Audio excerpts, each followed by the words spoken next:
আমাৰ জীৱনৰ আটাইতকৈ প্ৰধান কামটো কি আমাৰ জীৱনৰ আটাইতকৈ প্ৰধান কামটো হৈছে যে আমি সুখী হৈ থাকিব লাগে আমি যিমান সুখী হৈ থাকিম আমাৰ জীৱনৰ সমস্যাবোৰ কিমান সৰু সৰু হৈ যাব এজন সুখী মানুহৰ কাৰণে বহুত ডাঙৰ সমস্যা যেন নালাগে কিন্তু এজন মানুহ যোনে এটা মায়া জালত ফচি আছে যোন হ্যাপি হ'ব পৰা নাই তেওঁৰ কাৰণে সৰু সৰু সমস্যাবিলাকো ডাঙৰ ডাঙৰ সমস্যা যেন লাগে আৰু যদি আপুনি ভাবিছে যে হয় আপোনাৰ জীৱনৰ প্ৰধান লক্ষ্যটো আপুনি সুখী হৈ থকা তেতিয়াহ'লে মই আপোনাক আজি সুখী হোৱাৰ কাৰণে এটা এনেকুৱা বিষয়ৰ কথা পাতিম কম আপোনাক মই যিটো আপুনি হৃদয়ংগম কৰিলে ন আপুনি বহুত ইজিলি সুখী হ'ব পাৰিব আপোনাৰ জীৱনটো বহুত ইজি হৈ যাব আপোনাৰ ৰিলেশ্যনশ্বিপবিলাক ইম্প্ৰুভ হৈ যাব আপোনাৰ যিটো অফিচত যিটো আপুনি আপোনাৰ যিখিনি কলিগছ আছে তেওঁলোকৰ মাজত আপুনি হাঁহি ফূৰ্তি কৰি থাকিব পাৰিব আপুনি আপোনাৰ ফ্ৰেণ্ডৰ লগত হাঁহি ফূৰ্তি থাকিব পাৰিব আপুনি আপোনাৰ ৱাইফ মা দেউতা ককা আইতা নেইবাৰ খুৰা খুৰী মহামহী আটাইৰ লগত আপুনি হাঁহি ফূৰ্তি কৰি থাকিব পাৰিব আপোনাৰ জীৱনটো চাৰিওফালৰ পৰা ধুনীয়া হোৱা আৰম্ভ কৰিব মাত্ৰ এই যিটো বস্তু মই আজি কম ন এইটোক আপুনি চিৰিয়াছলি ফ'ল' কৰিব লাগে আৰু মই কওঁ আপোনাৰ জীৱনত আজি যি সমস্যাই চলি নাথাকক কিয় এই কথাটোক যদি আপুনি অকণমান হৃদয়ংগম কৰে ন এই সমস্যাৰ পৰা ইয়াক ওলাই অহাত আপোনাক বহুত বেছি সহায় কৰিব আমি এটা সামাজিক প্ৰাণী মানুহ আমাক লাগিবই আমাৰ জীৱনত আমি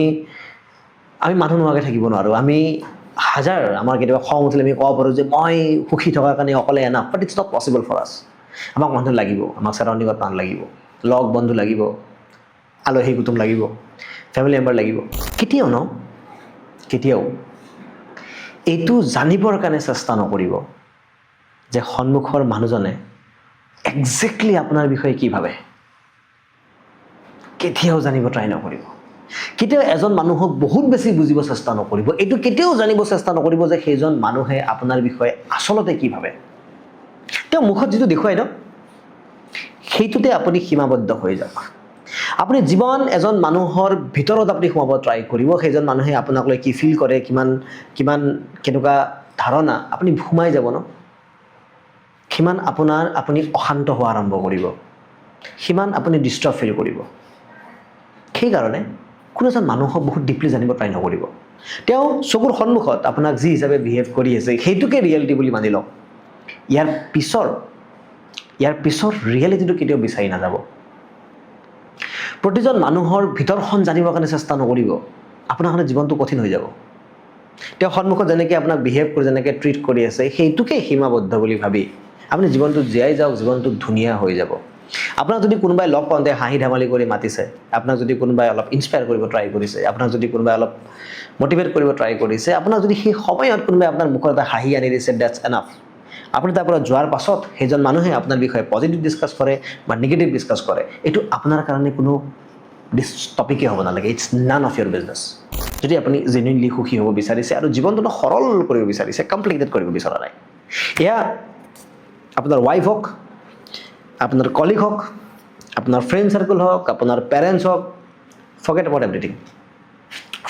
এভৰিথিং মানি ল'লোঁ যে আপোনাৰ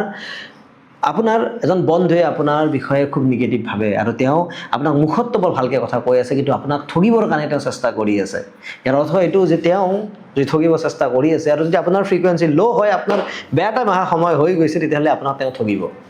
কিন্তু কথাটো হৈছে এই কথাষাৰ যদি আপুনি আগতে গম পায় এই কথাষাৰ যদি আপুনি গম পায় এই কথাটোৱে আপোনাক সদায় কষ্ট দি যাব কিন্তু যদি আপুনি এই কথা মানি লয় যে তেওঁ ভাল বন্ধু তেওঁ মোক ছাপোৰ্ট কৰে তেওঁ যিদিনা আপোনাক ঠগিব সেইদিনাৰ পৰাহে আপোনাৰ মনটো বেয়া লাগিব আৰু মই কওঁ যে আজিৰ পৰা মনটো বেয়া লগাতকৈ 5 বছৰ পিছত যিদিনা তেওঁ ঠগিব সেইদিনাৰ পৰা মনটো বেয়া লাগক আজিৰ পৰা মনটো বেয়া লাগিব দিব নালাগে সেইকাৰণে কেতিয়াও জীৱনত কোনো এজন মানুহক বহুত ভিতৰৰ পৰা বুজিবৰ কাৰণে চেষ্টা নকৰিব বহুত ভিতৰৰ পৰা জানিবৰ কাৰণে চেষ্টা নকৰিব এজন মানুহৰ ইমানো ভিতৰত নোহোৱাব যে তেওঁ আপুনি প্ৰতিটো কথাই গম পায় আপুনি এজন মানুহৰ যিমান ওচৰ চাপিব তেওঁৰ ভিতৰৰ পৰা যিমান কথা জানিব ট্ৰাই কৰিব তেওঁ একজেক্টলি আপোনাৰ বিষয়ে যি ভাবে এই প্ৰশ্নটোৰ উত্তৰ যদি আপুনি বিচাৰি যায় ন জীৱনটো কমপ্লিকেটেড হৈ যাব সেইকাৰণে জীৱনৰ প্ৰতিটো প্ৰশ্নৰ উত্তৰ বিচৰাৰ প্ৰয়োজন নাই কিছুমান প্ৰশ্নৰ উত্তৰ নজনাকৈ থকাটোৱে ভাল কিছুমান বস্তু ৰহস্যজনক হৈ থকাটোৱে ভাল ই আপোনাক সুখী কৰি ৰাখিব দূৰৰ পাহাৰ যেনেকৈ দেখাত ধুনীয়া তেনেকৈ ওচৰত গ'লে আপুনি তাত কেৱল জংঘল দেখিব তেনেকৈ প্ৰতিজন মানুহ দেখাত দূৰৰ পৰা বহুত ধুনীয়া তেওঁক ভিতৰলৈকে বুজি পালে সোমালে আপোনাৰ কাৰণে জীৱনটো কঠিন হৈ পৰিব আৰু এইটো কোৱা নাই যে বাকীবোৰ মানুহ ভুল বাকীবোৰ মানুহ বেয়া কৰবাত নহয় কৰবাততো আপুনিও তেনেকুৱা হয় যাক আপুনি ভালকৈ মাতে তেওঁক বেপৰটো আপুনিও তেওঁ সিমান এটা ভাল নাপায় কিন্তু আপুনি ভাবক যে আপোনাৰ প্ৰতিজন মানুহৰ প্ৰতি যিটো ভাৱ সেই ভাৱটো যদি প্ৰতিজন মানুহে গম পায় আপোনাৰ কাৰণে জীৱনটো কঠিন নহ'ব জানো গতিকে আপোনাকো আটাই ইমান ভালকৈ বুজি পোৱাৰ প্ৰয়োজন নাই জীৱনটো সৰু মাত্ৰ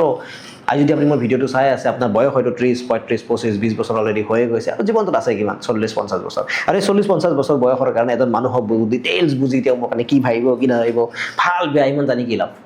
আমি জাষ্ট হ্যাপি থাকিব লাগে প্ৰতিজন মানুহৰ লগত আমি হেং আউট কৰিব লাগে প্ৰতিজন মানুহৰ লগত ফূৰ্তিত থাকিব লাগে প্ৰতিজন মানুহৰ লগত হাঁহিৰ কাৰণে এটা অপৰচুনিটি বিচাৰিব লাগে যে ক'ত কেনেকৈ আমি অকণ ফূৰ্তি কৰিব পাৰোঁ ফান কৰিব পাৰোঁ হাঁহিব পাৰোঁ যদি এজন মানুহে আপোনাক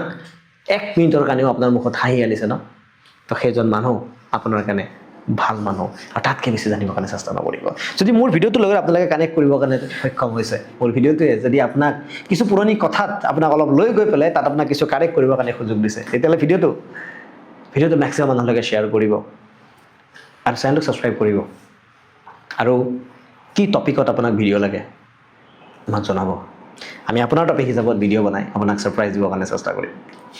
যাৰ কাৰণে চেনেলটো ছাবস্ক্ৰাইব কৰি থৈ যাব ভিডিঅ'টো শেষলৈকে চাবে অশেষ ধন্যবাদ আজিলৈকে এৰিছোঁ লগ পাম নেক্সট ভিডিঅ'ত বাই বাই